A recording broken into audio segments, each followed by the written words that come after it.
o escândalo do INSS, né, Nilton? Porque o novo presidente do Instituto, o Gilberto Walter Júnior, ele garantiu que o ressarcimento dos aposentados aí que tiveram esses recursos descontados, contra-cheque, enfim, o desvio desses recursos vai ser feito de forma automática, segura e sem burocracia, diretamente pela instituição. Só não estabeleceu uma data para esse ressarcimento começar a se dar, né? Parece que o governo não vai colocar recursos aí para fazer esse ressarcimento. Aliás, foi até uma proposta da deputada Fernanda Melchiona para que o governo estabelecesse um crédito suplementar aí crédito complementar para conseguir, acima de tudo, recuperar aí ou devolver o dinheiro aos aposentados que foram prejudicados aí nessa fraude. Eu queria já a tua análise sobre esse escândalo propriamente dito. Como é que você viu todo esse processo, enfim, demissão lá do Carlos Lupe e nomeação aí de uma nova figura do PDT. Como é que você avaliou esse escândalo do INSS e a atuação do governo Lula? Eu quero recordar aos ouvintes do Faixa que na década de 80, 90, as duas últimas décadas do século passado, antes dos anos 2000, portanto, a bandeira do combate à corrupção era uma bandeira da esquerda brasileira e da esquerda latino-americana. Quero recordar também que até chegar ao governo em 2002, a bandeira de combate à corrupção era um dos pilares do petismo, em especial de Lula. Em especial de Lula. Vocês podem buscar vídeos aí, declarações, disputas tremendas, em que a chamada moralidade pública, o combate à corrupção, era uma bandeira da esquerda. Quando é que essa esquerda liberal perdeu a hegemonia sobre essa questão? Quando ela foi para o governo. Despreparada, com os princípios já muito frouxos, achando que a administração da ordem burguesa, segundo a orientação das classes dominantes, passaria incólume o tema da moral e o tema da corrupção. Porque esse caso do INSS, eu não uso essa expressão, Anderson, embora entenda, do escândalo. Não, é a corrupção. A corrupção de altos funcionários do Estado em cima dos aposentados, numa cifra que está sendo calculada ainda, mas já alcança mais de 6 bilhões de reais. Então, a primeira consideração que eu quero fazer é que a esquerda liberal, encabeçada por Lula, e nesse governo petucano, não tem autoridade para disputar na sociedade brasileira o tema da moral pública, em especial o combate à corrupção. Perdeu já lá atrás, perdeu naquilo que a direita chamou de petrolão, de mensalão, mas que, não obstante, a delação de Palocci, a devolução de milhões de reais, mostrou que o ex-ministro da Fazenda e o ex-chefe da Casa Civil do PT, Antônio Palocci, estava envolvido em todo tipo de maracutaia, não era um funcionário de terceiro escalão, e não era uma revista daqueles que viraram petistas quando o petismo chegou no governo.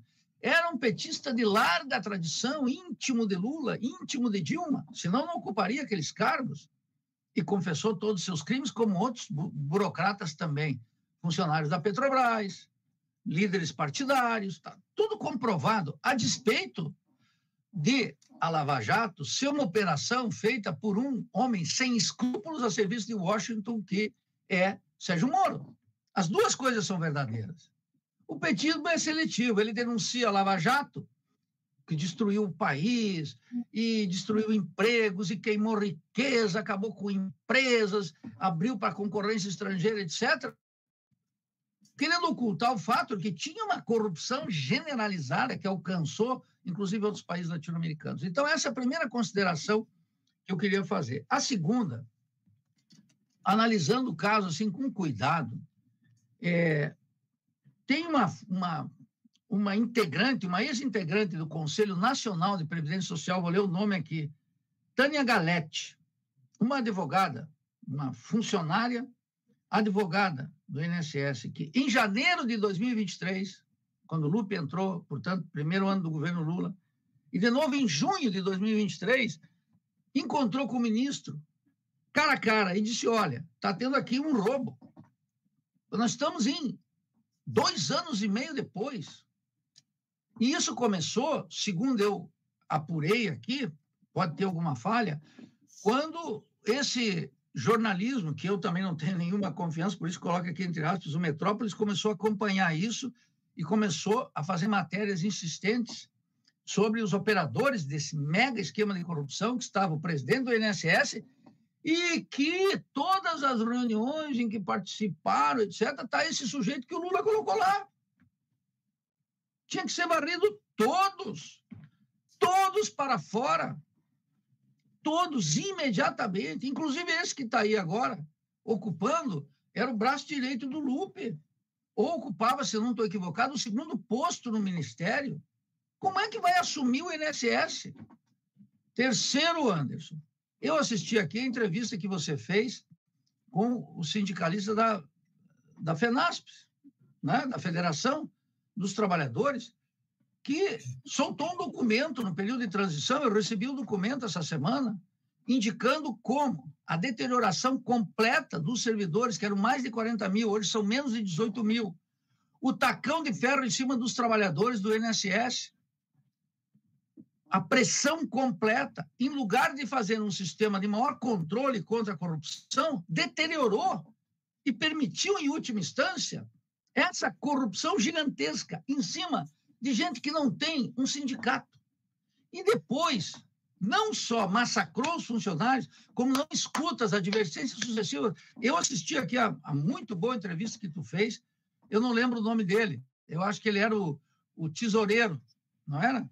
Eu conversei com a Viviane, que na verdade que é uma tesoureira, foi um jornalista. Eu vou até recuperar aqui e já trago para você.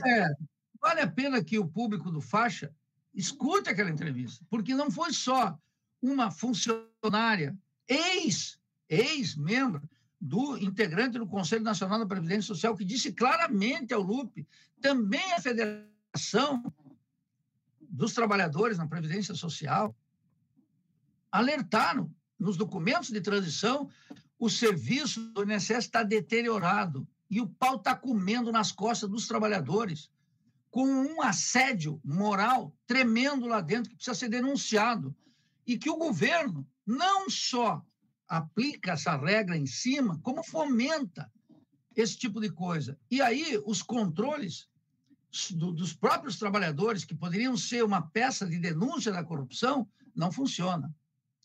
Mais claro ainda, né, Anderson? Como é que se proliferaram essa quantidade gigantesca de associações que podem, autorizadas pelo governo, fazer desconto automático como se fosse um empréstimo que eu tenho no Banco do Brasil. Como é que pode uma coisa dessa?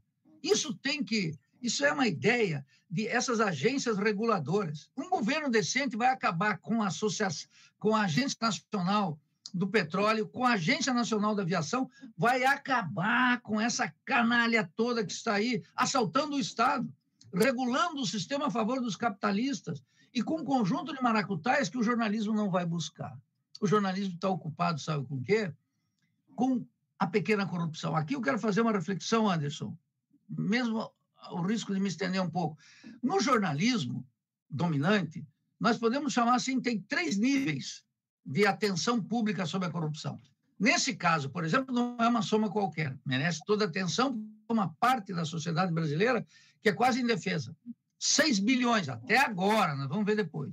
Então, quando a corrupção é na merenda escolar, quando a corrupção é dinheiro na cueca, quando a corrupção é uma falcatrua qualquer, de pequenas montas, alguns milhões, essa imprensa dá uma grande cobertura. Esse é o primeiro nível da corrupção. O segundo nível da corrupção são a venda das estatais e as privatizações. Toda a atenção pública já diminui sensivelmente. Vamos dar um exemplo? A privatização escandalosa da Eletrobras, com as regras, que eu quero dizer muito claramente, regras corruptas, porque aquele edital que permitiu aquela corrupção, a que permitiu aquela privatização, é de uma corrupção completa do ponto de vista de uma moral pública. Esse tipo de coisa, a privatização da Vale, o assalto à Petrobras, essas coisas já não aparecem tanto. E tem um terceiro nível da corrupção, que essa, então, desapareceu da cena pública, que é o tema da dívida estatal.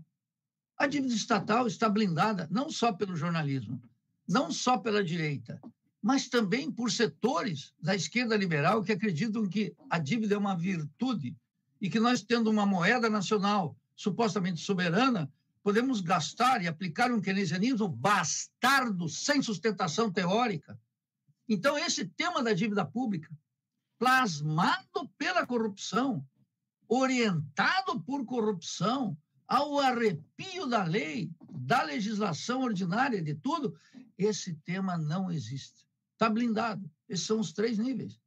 Então, agora, surgiu esse caso. E esse caso é um caso que eu entendo quando as pessoas dizem um escândalo, é uma corrupção que decorre, em primeiro lugar, da concepção que o governo tem da ação estatal e da relação que ele não quer ter com os trabalhadores do INSS e da Previdência Social.